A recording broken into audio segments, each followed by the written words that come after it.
the best academy. Hi everyone, welcome to Harish academy. ఈరోజు current అఫైర్స్లో భాగంగా each and every టాపిక్ని మనము డీటెయిల్గా డిస్కస్ చేసుకుందాం. ఇవాళ మన first topic 17th BRICS summit, 17వ బ్రిక్స్ సదస్సు బ్రెజిల్లోని రియో డి జనీరో పట్టణంలో నిన్న మొదలైంది. జూలై 6 నుంచి జూలై 7 వరకు. నిన్న మనం ఆల్రెడీ డిస్కస్ చేసుకున్నాం. ప్రధానమంత్రి నరేంద్ర మోడీ గారు తన 5 దేశాల పర్యటనలో భాగంగా తొలి రోజు ఘనా దేశానికి వెళ్ళారు. అక్కడ ఘనా దేశంతో 4 MOUలు కుదుర్చుకున్నారు. అలానే రెండవ రోజు ట్రినిడాడ్ అండ్ టొబాగో దేశ పర్యటనకు వెళ్ళారు. ఆ తర్వాత అర్జెంటీనా దేశానికి వెళ్ళారు. అర్జెంటీనా దేశ రాజధాని అయిన బ్యూనస్ ఎయిర్స్ నుంచి ప్రధానమంత్రి నరేంద్ర మోడీ గారు the key to the city of Buenos Aires, the key to the city of Buenos Aires అనే గౌరవాన్ని కూడా ప్రధానమంత్రి నరేంద్ర మోడీ గారు పొందారు. ఇప్పుడు ఆ తర్వాత 17వ బ్రిక్స్ సమ్మిట్లో పాల్గొనడానికి బ్రెజిల్కు వెళ్ళారు. ఈ సమ్మిట్ అయిపోయిన తర్వాత చివరగా నమీబియా దేశానికి వెళ్తారు. ఇక్కడ మనం తెలుసుకోవాల్సింది ఎగ్జామ్ పాయింట్ ఆఫ్ వ్యూలో ఈ 17th బ్రిక్స్ సమ్మిట్ హైలైట్స్, ముఖ్య అంశాలు. ఫస్ట్ మనము థీమ్ గురించి డిస్కస్ చేసుకుందాం. ఈ సంవత్సరం థీమ్ ఏంటి? థీమ్ వచ్చేసి strengthening global south cooperation for a more inclusive and sustainable governance, అనగా గ్లోబల్ సౌత్ సహకారం కోసం more inclusive and sustainable governance, మరింత సమ్మిళితమైన మరియు సుస్థిరమైన పరిపాలన కోసము గ్లోబల్ సౌత్ దేశాల మధ్య సహకారాన్ని బలోపేతం చేయడము దీని ముఖ్య ఉద్దేశం. సో థీమ్ గుర్తుపెట్టుకోండి, strengthening global south cooperation for a more inclusive and sustainable governance. ఇక ప్రధానమంత్రి నరేంద్ర మోడీ గారు ఈ 17th బ్రిక్స్ సమ్మిట్ సందర్భంగా ఒక ఇంపార్టెంట్ స్టేట్మెంట్ ఇచ్చారు. అది ఎగ్జామ్ పాయింట్ ఆఫ్ వ్యూలో మనకి చాలా ముఖ్యము. ఈయన ఒక స్టేట్మెంట్ని పలికారు. 21st century software cannot run on a 20th century type writer అన్నాడు. ఇది యుఎన్ఎస్ రీఫార్మ్స్కి సంబంధించి ముఖ్యంగా ప్రపంచ ఇన్స్టిట్యూషన్స్, గ్లోబల్ ఇన్స్టిట్యూషన్స్ అయిన యునైటెడ్ నేషన్స్ సెక్యూరిటీ కౌన్సిల్, ఐక్యరాజ్య సమితి భద్రతా మండలిలో రీఫార్మ్స్ తీసుకురావాలి, సంస్కరణలు తీసుకురావాలన్న ఉద్దేశంలో ఈ స్టేట్మెంట్ ఇచ్చారు. ఇటువంటి స్టేట్మెంట్స్ చాలా ముఖ్యం. ఎందుకంటే మీరు ఇటీవల రైల్వేస్ ఎగ్జామ్ పేపర్ చూస్తే కూడా ప్రధానమంత్రి నరేంద్ర మోడీ గారు డైరెక్ట్గా ఒక సదస్సులో పలికిన స్టేట్మెంట్ గురించి అడగడం జరిగింది. So 21st century software cannot run on a 20th century type writer అంటే దీని అర్థము 20వ శతాబ్దానికి చెందిన టైప్ రైటర్ను ఉపయోగించి 21వ సెంచరీకి చెందిన సాఫ్ట్వేర్ని మనం రన్ చేయలేము అని చెప్పారు. అంటే దాని అర్థము మనము ఇప్పుడు చాలా ముందుకు దూసుకొని పోతా ఉన్నాము. ప్రపంచ దేశాలకు సంబంధించిన ఇన్స్టిట్యూషన్స్ని మనము రీఫార్మ్ చేయాలి, సంస్కరణలు తీసుకురావాలి, అంతేగాని మనం ఇంకా పాత కాలంలోనే ఉంటామంటే నడవదు అని చెప్పేసి దాని ముఖ్య ఉద్దేశం అన్నమాట. ఇక మనకి బ్రిక్స్ సమ్మిట్కి సంబంధించి డీటెయిల్డ్గా ఐడియా ఉండాలి. అసలు బ్రిక్స్లో ఎన్ని దేశాలు ఉంటాయి? మనం గతంలో కూడా నంబర్ ఆఫ్ టైమ్స్ డిస్కస్ చేసుకున్నాం. ప్రస్తుతం బ్రిక్స్లో 10 దేశాలు ఉన్నాయి. 10 దేశాలు, 5 founding countries Brazil, Russia, India, China, South ఆఫ్రికాతో పాటు UAE, Egypt, Iran, Ethiopia, Indonesia, మొత్తం ఓవరాల్గా 10 దేశాలు. అయితే ఈ బ్రిక్స్ సమావేశానికి ఈజిప్ట్, ఇరాన్, రష్యా, చైనా దేశ అధ్యక్షులు హాజరు కాలేదు. ఈ 4 కంట్రీలు స్కిప్ చేశాయి. ఇక ఈ సమ్మిట్లో భాగంగా రియో డి జనీరో డిక్లరేషన్ని తీసుకొని వచ్చారు. రియో డి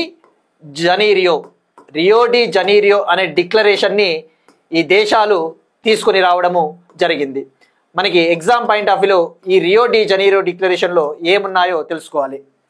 ఈ బ్రిక్స్ దేశాలు ఏమని చెప్తా ఉన్నాయంటే ఈ డిక్లరేషన్లో భాగంగా 2028లో జరగబోయే COP 33వ సదస్సు, United Nations Framework Convention on Climate చేంజ్కి 2028లో జరగబోయే COP 33 సదస్సుకు భారత్ ఆతిథ్యం ఇచ్చేలా మేము సపోర్ట్ చేస్తాము, భారతే దాన్ని ఆ ఈవెంట్ని నిర్వహించేలా మేము సపోర్ట్ చేస్తామని చెప్పేసి ఈ బ్రిక్స్ కంట్రీస్ ప్రకటించాయి. అలానే టెర్రరిజాన్ని మేము అరికట్టాలి, ముఖ్యంగా ఈ పహల్గామ్ ఉగ్రదాడి తర్వాత దీన్ని నివారించాలి అని చెప్పేసి ఇందులో పేర్కొనడం జరిగింది. అలానే యుఎన్ఎస్సి రీఫార్మ్స్, ఇందులో రీఫార్మ్స్ తీసుకురావాలని చెప్పేసి దేశాలు నిర్ణయం తీసుకున్నాయి. ఇక యుఎన్ఎస్సి అంటేనే మనకు గుర్తు రావాల్సింది 5 పర్మనెంట్ కంట్రీస్, 5 శాశ్వత దేశాలు. USA, Russia, UK, France, China, ఈ 5 పర్మనెంట్ దేశాలు ఉంటాయి. ఇవి కాకుండా 10 నాన్ పర్మనెంట్ దేశాలు, 10 శాశ్వత దేశాలు కానివి కూడా ఉంటాయి. ఆ విషయం గుర్తుపెట్టుకుంటే సరిపోతుంది. ఇది బ్రిక్స్ సమ్మిట్కి సంబంధించి. ఇక ప్రీవియస్ సమ్మిట్ ఎక్కడ జరిగిందో కూడా ఎగ్జామ్ పాయింట్ ఆఫ్ వ్యూలో ఐడియా ఉండాలి.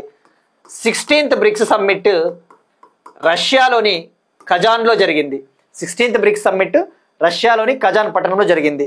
ఇక ఫస్ట్ బ్రిక్స్ సమ్మిట్ 2009లో రష్యాలోని ఎకటీన్బర్గ్ పట్టణంలో జరిగింది.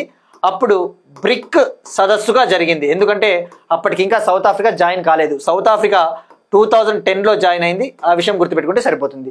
ఇది బ్రిక్స్ సమ్మిట్కి సంబంధించిన complete information.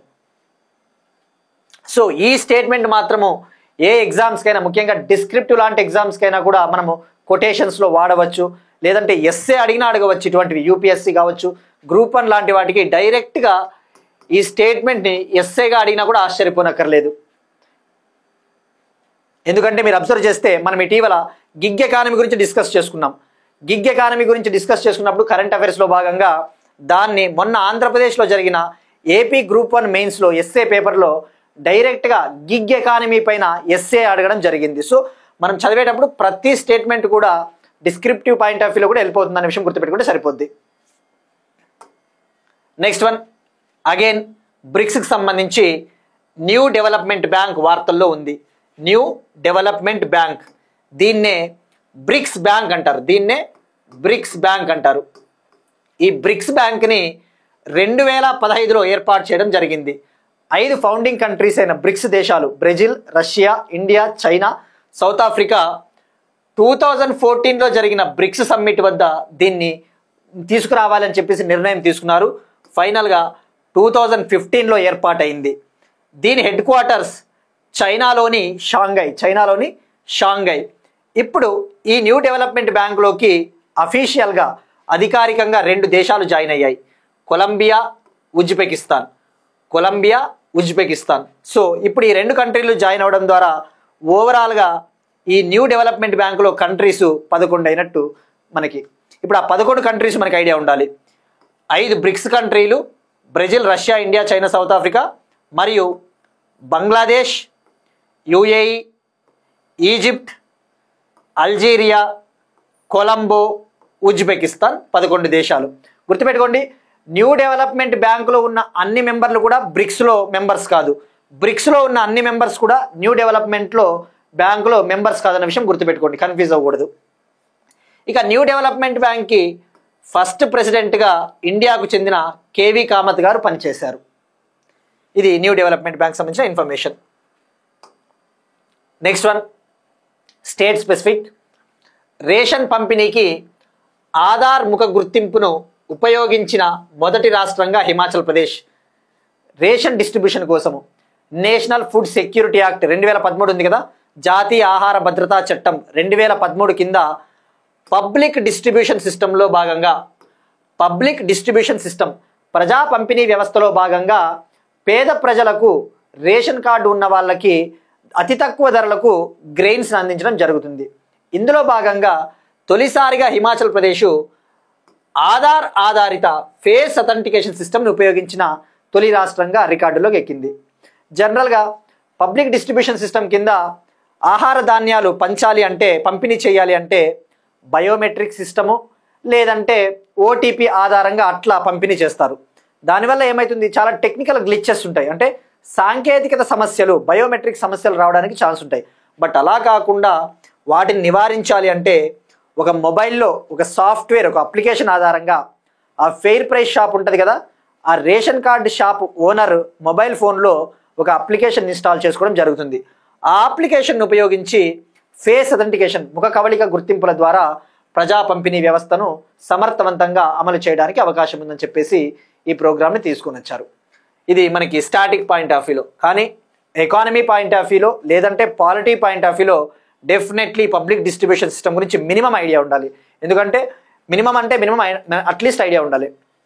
Public distribution system అనేది 1997లో అధికారికంగా మొదలైందని చెప్పవచ్చు. అప్పటి నుండే బ్రిటిష్ కాలం నుండే ఒక విధంగా చెప్పాలంటే ప్రజా పంపిణీ వ్యవస్థ ఉంది.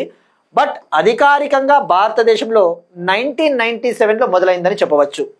ఇక పీక్ వచ్చేసి 2013లో నేషనల్ ఫుడ్ సెక్యూరిటీ యాక్ట్, జాతీయ ఆహార భద్రతా చట్టము రావడం ద్వారా ఇది సమర్థవంతంగా పనిచేస్తోందని చెప్పవచ్చు. మనకి ఎగ్జామ్ పాయింట్ ఆఫ్ వ్యూలో ఈ ప్రొవిజన్స్ చాలా ఇంపార్టెంట్. ఈ నేషనల్ ఫుడ్ సెక్యూరిటీ యాక్ట్ కింద భారతదేశంలో 75% రూరల్ పాపులేషన్ కవర్ చేస్తుంది. ఇది 75% గ్రామీణ జనాభాను కవర్ చేస్తుంది. అలానే 50% అర్బన్ పాపులేషన్ని కవర్ చేస్తుంది. 50% పట్టణ జనాభాను కవర్ చేస్తుంది.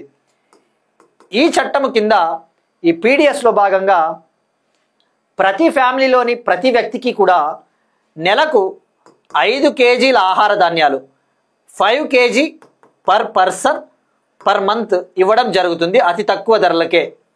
రైస్ వచ్చేసి 3 రూపాయలకి, వీట్ గోధుమలు వచ్చేసి కేజీ 2 రూపాయలు. అదే సీరల్స్ కోర్స్ గ్రెయిన్స్ అంటారు కదా, ఆ మిల్లెట్స్ అటువంటివి, ఆ కోర్స్ గ్రెయిన్స్ అయితే కేజీ రూపాయికి ఇవ్వడం జరుగుతుంది అనమాట. సో ఇక్కడ గుర్తుపెట్టుకోవాల్సింది ఈ 3 ఎసెన్షియల్ పాయింట్స్. ఎకానమీలో ఇంతకు మించి అడగడు. ఎన్ఎఫ్ఎస్ క్రింది వాటిలో నేషనల్ ఫుడ్ సెక్యూరిటీ యాక్ట్కి సంబంధించి ఏవి నిజం అంటాడు. Which of the following statements are true regarding national food security act 2013 అంటాడు అంతే. ఇక అలానే 1 నేషన్ 1 రేషన్ కార్డు స్కీమ్ను కూడా తీసుకొని వచ్చింది భారత ప్రభుత్వము. ఈ 1 నేషన్ 1 రేషన్ కార్డు ముఖ్య ఉద్దేశము, ఫర్ ఎగ్జాంపుల్ ఆంధ్రప్రదేశ్కు చెందిన ఒక మైగ్రెంట్ వర్కరు తెలంగాణకో లేదంటే బీహార్కో వెళ్ళాడు అనుకుందాం. అతని రేషన్ కార్డు ఎక్కడ ఉంటుంది? ఆంధ్రప్రదేశ్లో ఉంటుంది. బట్ అతనికి ఫుడ్ గ్రెయిన్స్ బీహార్లో ఉన్నా కూడా తీసుకోవాలి అంటే ఇంతకుముందు ఎక్కడ రేషన్ కార్డు ఉంటే అక్కడికే పోవాలా. ఇప్పుడు అట్లా లేదు. ఈ 1 నేషన్ 1 రేషన్ కార్డు ద్వారా నేను ఎక్కడ పని చేసినా కూడా ఆ కార్డు చూపిస్తే నేను ఆహార ధాన్యాలు పొందవచ్చు. ఒకే దేశము ఒకే రేషన్ కార్డు అన్న వ్యవస్థను తీసుకొని వచ్చింది భారత ప్రభుత్వము. ఇవన్నీ కూడా మీకు ఏపీ గ్రూప్ 1 కావచ్చు, గ్రూప్ 2 కావచ్చు, ఏ ఎగ్జామ్స్కైనా ఎకానమీలో ఈ కాన్సెప్ట్స్ అన్నీ వస్తాయి. ఇది మనకి ఎన్ఎఫ్ఎస్ఏ పీడిఎస్ గురించి complete information. Next one, international రిలేషన్స్కి సంబంధించి ఎలాన్ మస్క్ ప్రపంచ కుబేరుడు, ప్రపంచంలోనే అత్యంత సంపన్నుడు, world's richest person Elon Musk తన సొంత పార్టీని ప్రారంభించాడు, అమెరికా పార్టీ. మనం నిన్న డిస్కస్ చేసుకున్నాం. బిగ్ బ్యూటిఫుల్ బిల్ అనేది చట్టరూపం దాల్చింది అమెరికాలో. ట్రంప్ దానిపైన సంతకం చేశాడు. దానికి వ్యతిరేకము ఎలాన్ మస్క్. దీనికి ప్రధాన కారణము ఈ చట్టం తీసుకురావడం ద్వారా అమెరికా ఆర్థిక వ్యవస్థ కుదేలవుతుంది అని చెప్పేసి ఈయన ఆందోళన. ఇప్పుడు సొంతంగా అమెరికా పార్టీని లాంచ్ చేశాడు ఎలాన్ మస్క్. సో ఇక డైరెక్ట్గా ఫ్యాక్ట్.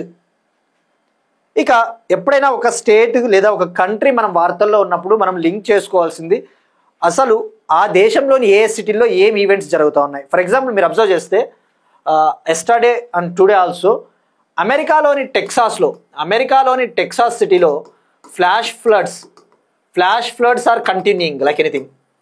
ఫ్లాష్ ఫ్లడ్స్ అంటే ఏంటి? వరదలు అంటారు కదా, అర్బన్ ప్రాంతాలలో వచ్చే వరదల్ని ఫ్లాష్ ఫ్లడ్స్ అంటారు. ఎక్కడ వస్తూ ఉన్నాయి? Texas city. అలానే మీరు అబ్జర్వ్ చేస్తే గ్రీసు, టర్కీ కంట్రీ ఇటీవల ఫారెస్ట్ ఫైర్స్ నమోదవుతా ఉన్నాయి ఎక్కువగా, అటవీ కార్చిచ్చులు. గ్రీస్లోని క్రీట్ ప్రాంతంలో, క్రీట్ పట్టణ ప్రాంతము మరియు తుర్కియా కంట్రీలో అటవీ కార్చిచ్చులు నమోదవుతా ఉన్నాయి. వాడు మ్యాచ్ ద ఫాలోయింగ్లో ఇస్తాడు ఏ సిటీలో ఎక్కడ ఏం నమోదైనా అని చెప్పేసి. ఇక ట్రంప్ అంటేనే గుర్తు రావాల్సిండేది అతని సోషల్ మీడియా అకౌంట్ పేరు కూడా ఐడియా ఉండాలి, ట్రూత్ సోషల్. ఆ ట్రూత్ సోషల్ ఎవరి సోషల్ మీడియా అకౌంట్ అంటే డొనాల్డ్ ట్రంప్ది. Next one, again international race సంబంధించి యుఏఈ భారతదేశం పర్సన్స్ కోసము గోల్డెన్ వీసాను ప్రవేశపెట్టింది. కొత్త రకం గోల్డెన్ వీసాను ప్రవేశపెట్టిన యుఏఈ. వీసా అంటే ఏంటి? మనం ఆల్రెడీ డిస్కస్ చేసుకున్నాం. వీసా అంటే ఒక దేశంలోకి ఎంటర్ కావాలి అంటే ఆ దేశం ఇచ్చే పర్మిషన్, అనుమతి, అది వీసా. అయితే ఆ వీసాని పొందాలంటే ఇంతకుముందు యుఏఈ వీసాని పొందాలి అంటే ఇప్పటి వరకు వాళ్ళు భారతీయులైతే ఫర్ ఎగ్జాంపుల్ యుఏఈ దేశంలో విపరీతంగా పెట్టుబడులు పెట్టాలి. సుమారుగా 4.66 crore విలువైన 4.66 కోట్ల విలువైన స్థిరాస్తి అంటే ప్రాపర్టీని యుఏఈలో కొని ఉండాలి. లేదు అంటే యుఏఈ బిజినెస్లలో పెట్టుబడులు పెడితేనే ఆ గోల్డెన్ వీసాని యుఏఈ ఇంతకుముందు ఇచ్చేది. బట్ ఇప్పుడేంటంటే ఆ లిమిట్ని తగ్గించింది, నియమాలను సరళింపజేసింది. ఇందులో భాగంగా ఇప్పుడు జస్ట్ 23.3 lakhs చెల్లిస్తే 23.3 లక్షలు చెల్లించి ఈ వీసాను పొందవచ్చట. నామినేషన్ ఆధారంగా రాబోయే 3 నెలల్లో 5,000 మంది భారతీయులు దరఖాస్తు చేసుకోవచ్చని చెప్పేసి యుఏఈ ప్రకటించింది. ఇక గోల్డెన్ వీసా ఇటువంటి మనం ఇటీవల డిస్కస్ చేసుకుంటున్నాం. ఫర్ ఎగ్జాంపుల్ అమెరికా అయితే gold card visa, America gold card visa గుర్తుపెట్టుకోండి, అది ట్రంప్ కార్డ్ అంటారు దాన్నే. 5 మిలియన్లు కనుక చెల్లిస్తే, ఏ భారతీయుడైనా కూడా $5 మిలియన్ చెల్లిస్తే ఆ గోల్డ్ కార్డుని పొందవచ్చు, ట్రంప్ కార్డుని. సో మనకి ఆ ఎంత అమౌంట్ కూడా మనకి ఐడియా ఉండాలి. ఇక యుఏఈ విషయానికి వస్తే ఇది గల్ఫ్ కంట్రీ. 2023-24లో మనకు రెమిటెన్సెస్ అత్యధికంగా వచ్చిన 2వ దేశము యుఏఈ అని తెలుసుకున్నాం. ఇటీవలే India, United Arab Emirates startup series ప్రోగ్రామ్ను కూడా లాంచ్ చేశాయని చెప్పేసి తెలుసుకున్నాం. ఇక యుఏఈ క్యాపిటల్ వచ్చేసి అబుదాబి. UAE capital Abu Dhabi. ఇది పర్షియన్ గల్ఫ్ ప్రాంతంలో ఉంటుంది. ఇక్కడ పర్షియన్ గల్ఫ్ కదా, Persian Gulf, strait of Hormuz, Iran దీన్నే కదా మూసివేయాలనుకుంటా ఉంది. ఇక్కడ ఉంటుంది యునైటెడ్ అరబ్ ఎమిరేట్స్. ఇది యునైటెడ్ అరబ్ ఎమిరేట్స్ ఇండియాకి సంబంధాలకు సంబంధించిన ఇన్ఫర్మేషన్. నెక్స్ట్ వన్, ఆంధ్రప్రదేశ్కి సంబంధించి ఈరోజు ఈనాడు పేపర్లో పురమిత్ర యాప్ గురించి ఇవ్వడం జరిగింది. పురమిత్ర యాప్ పేరులోనే ఉంది.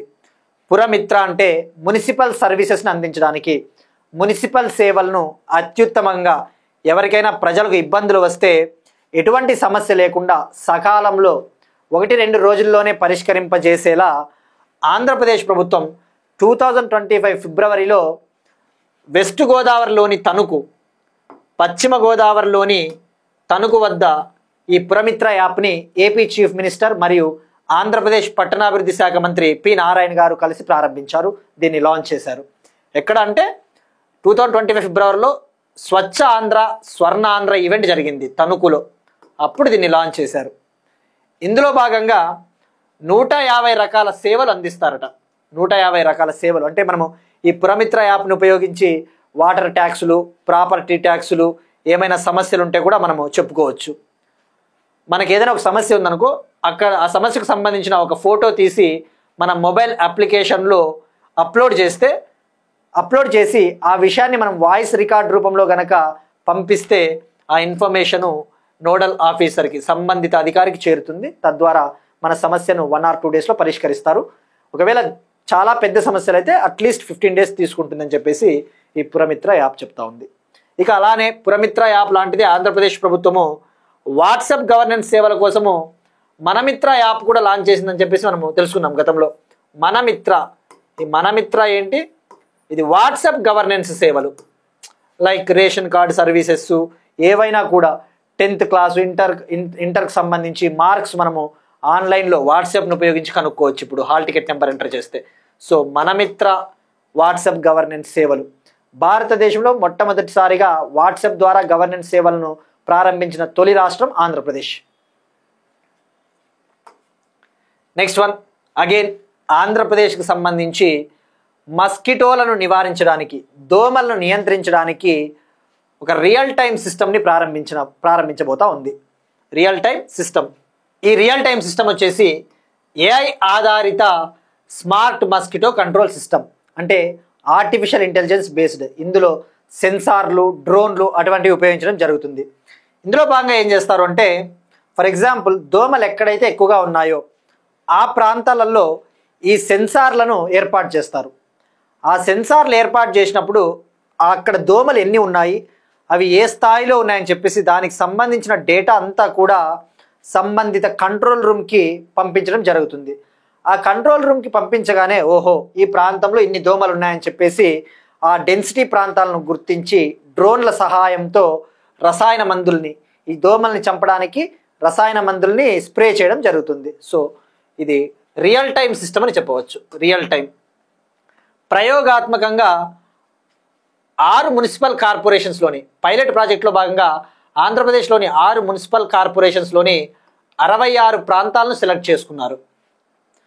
దీన్ని ప్రయోగాత్మకంగా విశాఖపట్నం, విజయవాడ, కాకినాడ, రాజమహేంద్రవరం, నెల్లూరు, కర్నూలు, ఈ 6 ప్రాంతాల్లో అమలు చేయబోతా ఉన్నారు. ఇక మనకి అసలు మస్కిటో అంటేనే మనము లింకప్ చేసుకోవాలి. ఇవి వెక్టార్ బార్న్ డిసీజెస్కి ప్రధాన కారణము. అంటే ఇప్పుడు ఈ మస్కిటోలు ఫర్ ఎగ్జాంపుల్ మలేరియా అయితే ఫీమేల్ అనాఫిలస్ మస్కిటో ద్వారా, female Anopheles mosquito, female Aedes Anopheles అనే దోమ ద్వారా ఇది వ్యాప్తి చెందుతుంది మలేరియా. మనం ఇటీవల డిస్కస్ చేసుకున్నాం మలేరియాకి సంబంధించి ప్రపంచంలోనే మొట్టమొదటి మలేరియా వ్యాక్సిన్ RTS-S, ప్రపంచంలోనే మొట్టమొదటి మలేరియా వ్యాక్సిన్ RTS-S, దీన్నే మస్క్యూరిక్స్ అని అంటారని కూడా మనం తెలుసుకున్నాం. అట్లా లింకప్ చేసుకోవాలి. ఇక డెంగ్యూ విషయానికి వస్తే డెంగ్యూ కూడా ఒక దోమ ద్వారానే వస్తుంది. ఎయిడిస్ ఈజిప్టి, డెంగ్యూ వచ్చేసి ఎయిడిస్ ఈజిప్టి అనే దోమ ద్వారా వ్యాప్తి చెందుతుంది. ఇంకా ఈ దోమలు జీకా వైరస్ని, చికెన్ గున్యా వైరస్ని కూడా మోసుకొని వెళ్తాయి దోమలు. ఇక డెంగ్యూ విషయానికి వస్తే భారతదేశం తొలిసారిగా డెంగ్యూకి స్వదేశీయంగా ఇండిజినస్గా ఒక వ్యాక్సిన్ని అభివృద్ధి చేస్తూ ఉంది. పూణేకు చెందిన సీరం ఇన్స్టిట్యూట్ ఆఫ్ ఇండియా, మహారాష్ట్రలోని పూణేకు చెందిన సీరం ఇన్స్టిట్యూట్ ఆఫ్ ఇండియా టెట్రావ్యాక్స్ డివి పేరిట భారతదేశపు మొట్టమొదటి డెంగ్యూ వ్యాక్సిన్ని అభివృద్ధి చేస్తూ ఉంది. ఆ విషయం గుర్తుపెట్టుకుంటే సరిపోతుంది. ఇక్కడ మీకు ఒక చిన్న క్వశ్చన్, డెంగ్యూకి సంబంధించి ఇంకొక వ్యాక్సిన్ని మనం ఆల్రెడీ గతంలో తెలుసుకున్నాం. క్యూడెంగా అనే ఒక వ్యాక్సిన్ ఇది ఏ దేశం అభివృద్ధి చేస్తూ ఉంది? దీనికి కామెంట్ సెక్షన్లో తెలపండి. మనం ఆల్రెడీ డిస్కస్ చేసుకున్నాం కాబట్టి. క్యూడెంగా వ్యాక్సిన్ ఏ కంట్రీ? ఎందుకంటే వాడు మ్యాచ్ ద ఫాలోయింగ్ ఇస్తాడు వ్యాక్సిన్స్ అన్నప్పుడు, ఏ కంట్రీ ఏ వ్యాక్సిన్ని డెవలప్ చేసింది అని చెప్పేసి. నెక్స్ట్ వన్ అగైన్ ఆంధ్రప్రదేశ్కి సంబంధించి సర్వేపల్లి రాధాకృష్ణన్ విద్యార్థి మిత్ర కిట్స్. ఆంధ్రప్రదేశ్ ప్రభుత్వము స్కూల్ పిల్లలకి 1వ తరగతి నుంచి 10వ తరగతి చదువుతా ఉన్న విద్యార్థులకు గవర్నమెంట్ స్కూల్స్, గవర్నమెంట్ ఎయిడెడ్ పాఠశాలలో చదువుతా ఉన్న 1 నుంచి 10వ తరగతి స్టూడెంట్స్కి విద్యార్థి మిత్ర కిట్స్ను అందిస్తూ ఉన్నారు.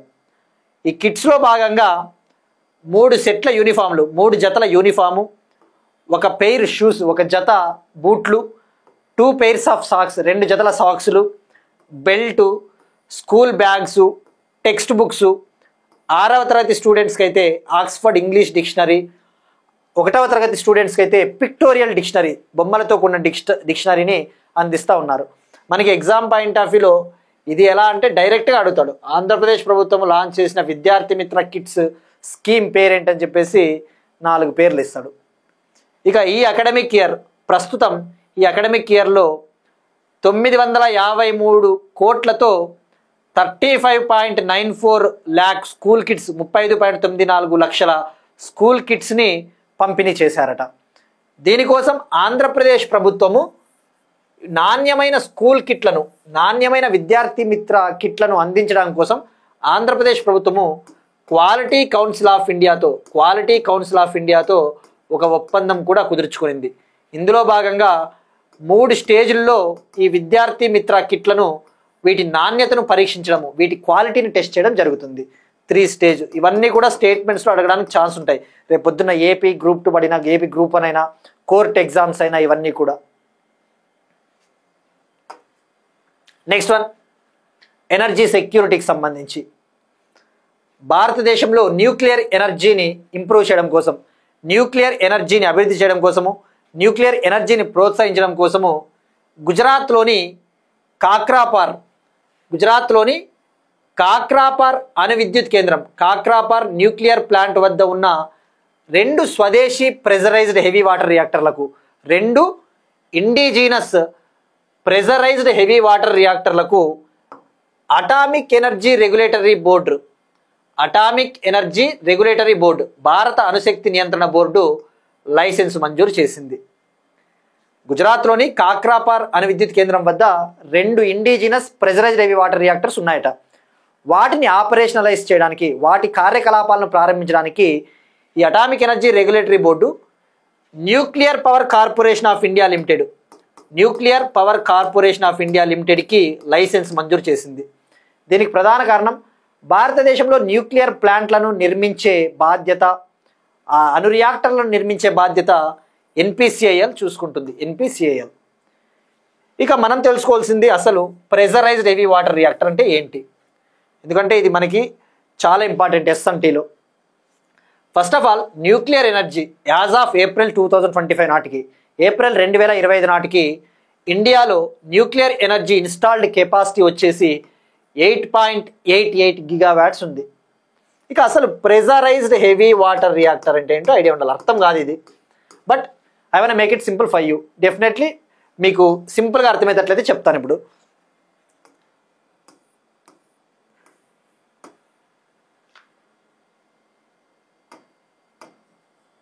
మనకు భారతదేశంలో న్యూక్లియర్ ఎనర్జీని ఉత్పత్తి చేయడానికి ముఖ్యంగా ఇండియాలో చాలా అబండెంట్ రిసోర్సెస్ ఉన్నాయి, థోరియం రిసోర్సెస్. ఈ థోరియం వనరుల్ని ఎక్కువగా ఉన్నాయి కాబట్టి వీటిని ఉపయోగించుకొని న్యూక్లియర్ పవర్ని ఉత్పత్తి చేయాలని చెప్పేసి భారతదేశము ప్రతిష్టాత్మకంగా డాక్టర్ హోమీ జహంగీర్ బాబా గారి ఐడియా అయిన 3 స్టేజ్ న్యూక్లియర్ పవర్ ప్రోగ్రామ్ని నిర్మిస్తూ ఉంది. 3 స్టేజ్ న్యూక్లియర్ పవర్ ప్రోగ్రామ్. ఈ 3 స్టేజ్ న్యూక్లియర్ పవర్ ప్రోగ్రాంలో భాగంగా మొదటి స్టేజ్లో ప్రెజరైజ్డ్ హెవీ వాటర్ రియాక్టర్స్ని నిర్మిస్తారు. ప్రెజరైజ్డ్ హెవీ వాటర్ రియాక్టర్స్ అంటే భార జల రియాక్టర్లు. రెండవ స్టేజ్లో ఫాస్ట్ బ్రీడర్ రియాక్టర్స్ని నిర్మిస్తారు. మూడవ స్టేజ్లో మన దగ్గర ఉన్న థోరియం వనరులను ఉపయోగించుకొని థోరియం ఆధారిత రియాక్టర్లను నిర్మించడం జరుగుతుంది. ఈ ఫస్ట్ స్టేజే ప్రెజరైజ్డ్ హెవీ వాటర్ రియాక్టర్స్. మనం ఇందాక డిస్కస్ చేసుకున్నది 700 మెగావాట్ల సామర్థ్యం కలిగిన 2 ప్రెజరైజ్డ్ హెవీ వాటర్ రియాక్టర్లు గుజరాత్లోని కాక్రాపార్ అణు విద్యుత్ కేంద్రం వద్ద నిర్మిస్తూ ఉన్నారు. వాటికి అనుమతి వచ్చింది. ఇప్పుడు ఈ ప్రెజరైజ్డ్ హెవీ వాటర్ రియాక్టర్స్ వచ్చేసి వీటిలో ఫ్యూయల్గా, ఇంధనంగా న్యాచురల్ యురేనియంని ఉపయోగిస్తారు. అంటే సహజ సిద్ధంగా దొరికే యురేనియంని ఉపయోగిస్తారు. కూలెంట్గా, ఇందులో కూలెంట్ వచ్చేసి, అంటే కూలెంట్ అంటే ఆ రియాక్టర్లు వేడెక్కినప్పుడు వాటిని చల్లబరచడానికి కూలెంటు లేదా మోడరేటర్ వాడతారు. కూలెంట్. ఆ కూలెంట్గా హెవీ వాటర్ని వాడడం జరుగుతుంది, భార జలాన్ని వాడడం జరుగుతుంది. ఆ హెవీ వాటరే డ్యూటీరియం ఆక్సైడ్.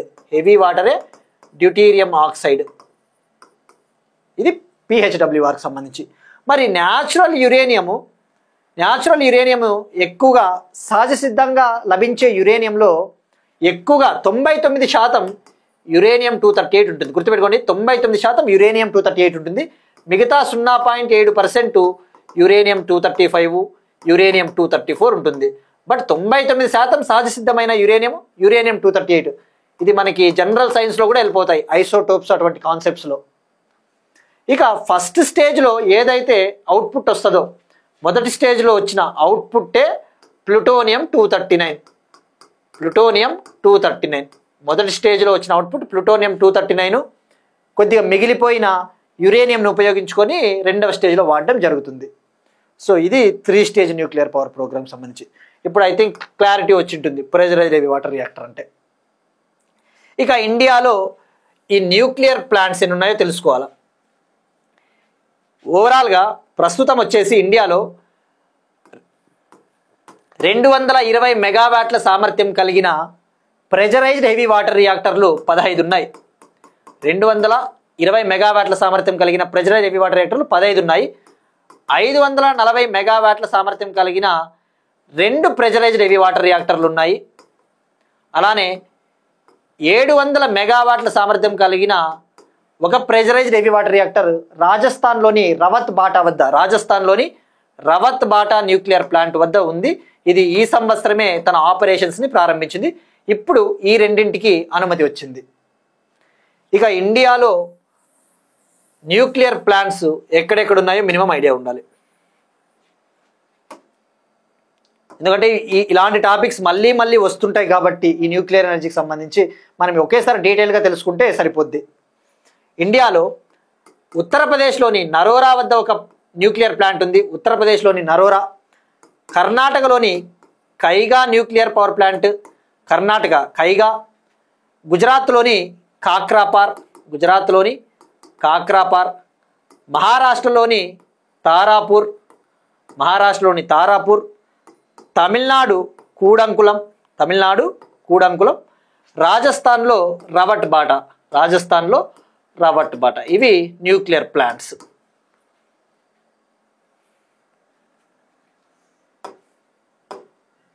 ఇక వీటి గురించి కూడా ఐడియా ఉండాలి. వీటి head quarters atomic energy regulatory board, దీని హెడ్ క్వార్టర్స్ ముంబై, 1983లో ఏర్పాటైంది.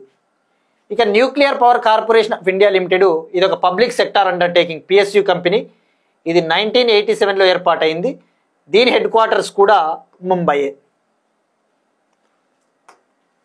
ఇప్పుడు ఒక క్వశ్చన్ చూద్దాం. ఇది నెట్ జీరో ఎమిషన్స్కి సంబంధించి, పర్యావరణానికి సంబంధించి భారతదేశము ఏ సంవత్సరం కల్లా నెట్ జీరో ఎమిషన్స్ని సాధించాలి అనుకుంటా ఉంది? కర్బన ఉద్గారాలను సున్నాకి తీసుకురావాలనుకుంటుంది. Option A 2050, option B 2060, option C 2070, option D 2075. ఇది మనం నిన్న కూడా డిస్కస్ చేసుకున్నాం, నెట్ జీరో ఎమిషన్స్. సో దీనికి తప్పకుండా ట్రై చేయండి.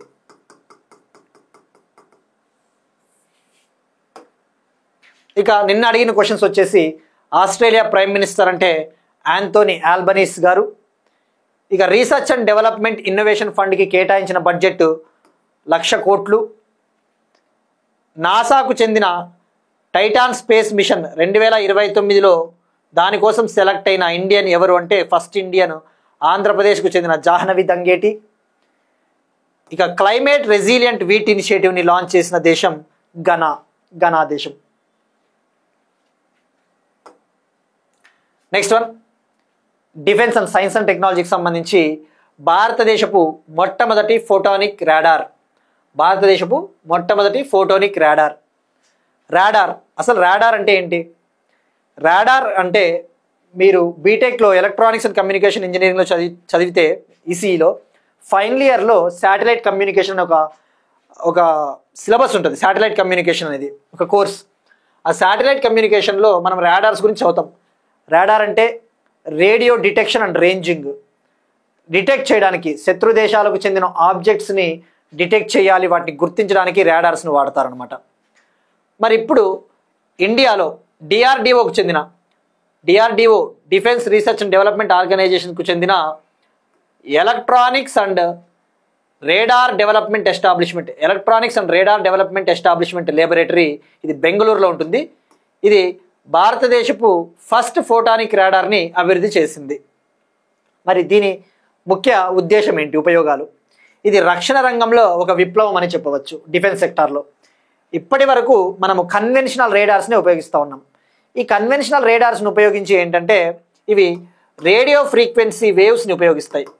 శత్రు దేశాలకు చెందిన యుద్ధ విమానాలని, ఆబ్జెక్ట్స్ని డిటెక్ట్ చేయాలి, గుర్తించాలి అంటే రేడియో తరంగాలను ఉపయోగిస్తాయి.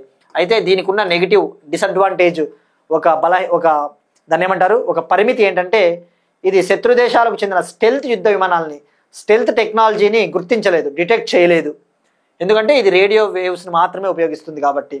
అలానే ఇది ఉపయోగించుకునే బ్యాండ్ విడ్త్ కూడా చాలా పరిమితి, లిమిటెడ్ బ్యాండ్ విడ్త్ అనమాట.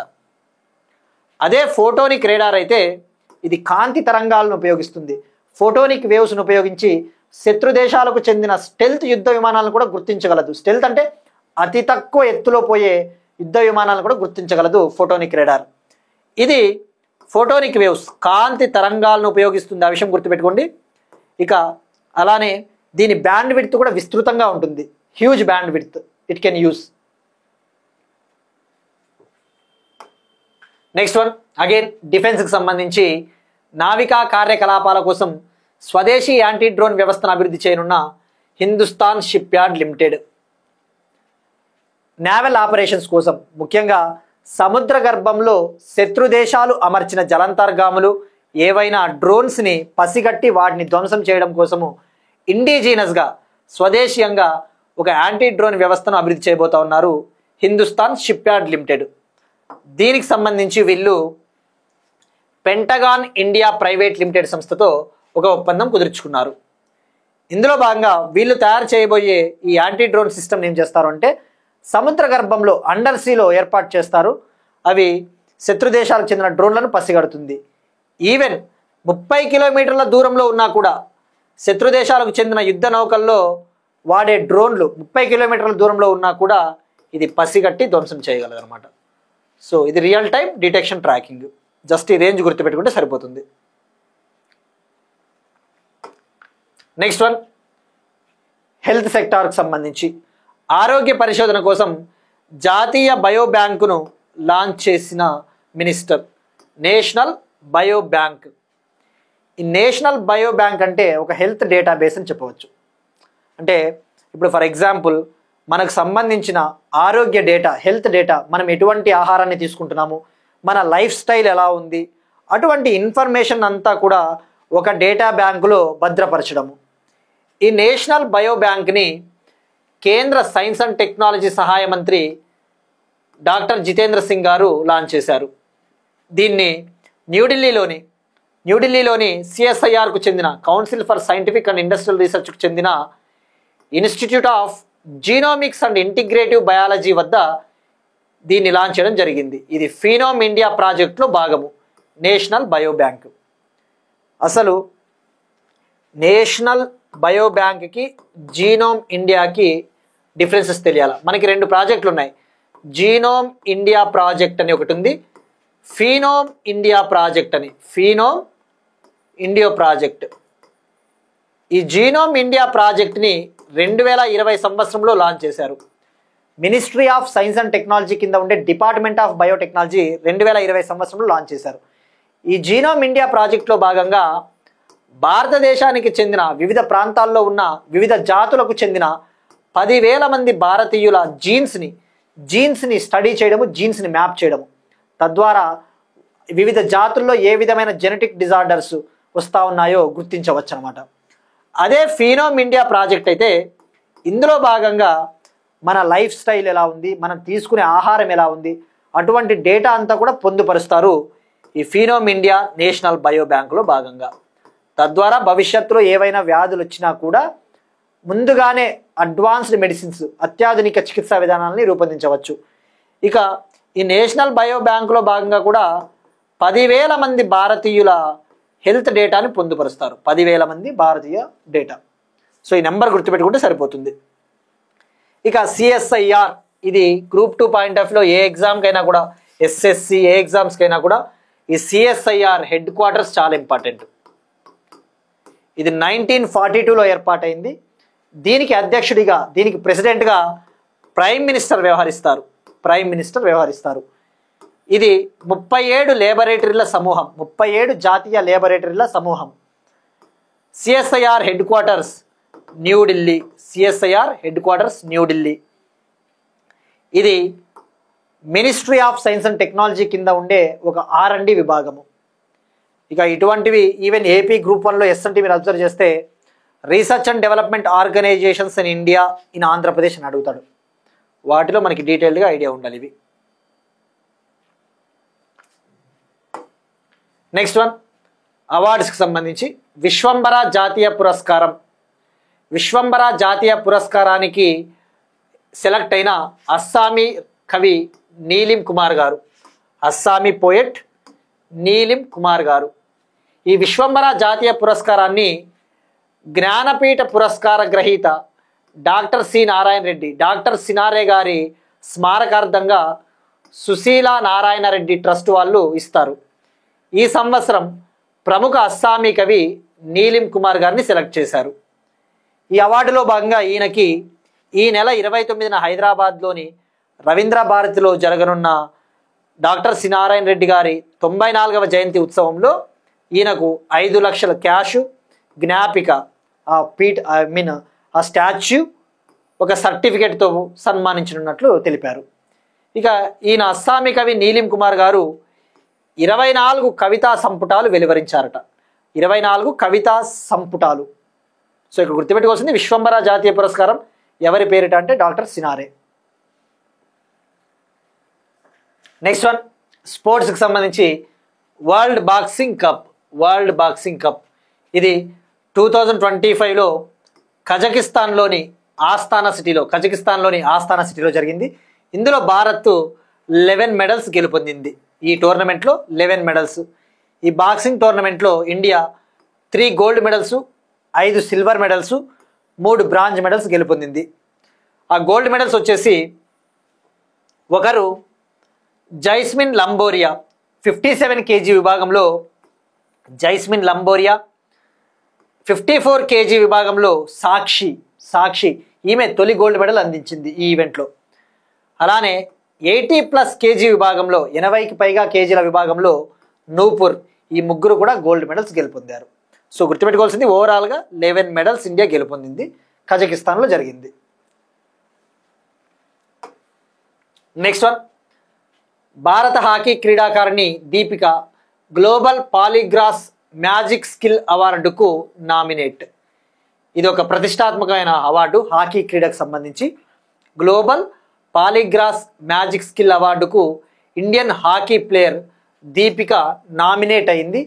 ఈ నెల జరగబోయే ఫైనల్ ఓటింగ్లో విజేతను ప్రకటిస్తారు.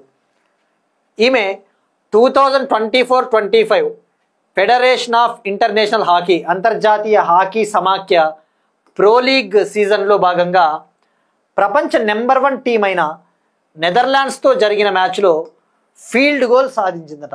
ఆ ఫీల్డ్ గోలు ఈ అవార్డుకి నామినేట్ అయ్యింది.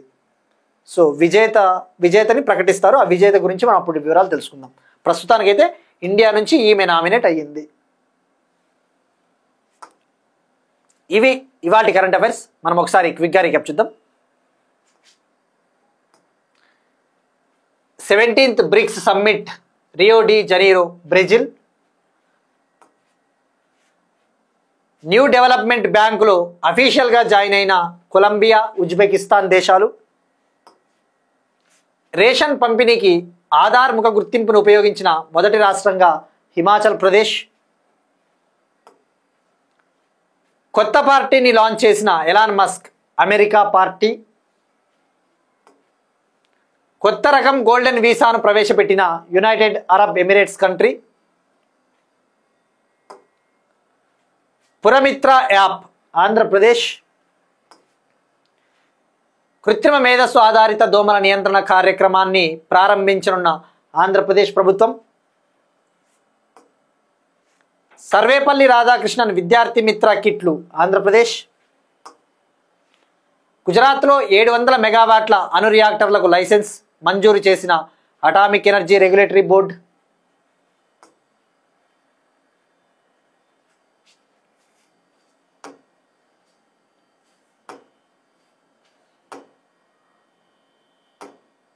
భారతదేశపు మొట్టమొదటి photonic radar.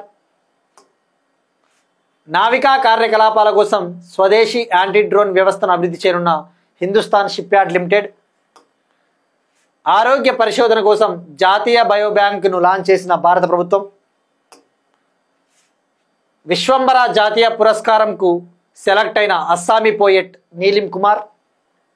World boxing cup 2025 Kazakhstan 11 మెడల్స్తో టోర్నమెంట్ ముగించిన భారత్. భారత హాకీ క్రీడాకారిణి Deepika global Poligrass magic skill అవార్డుకు nominate. That's it. These are today's current affairs. Will meet you again tomorrow and thank you everyone.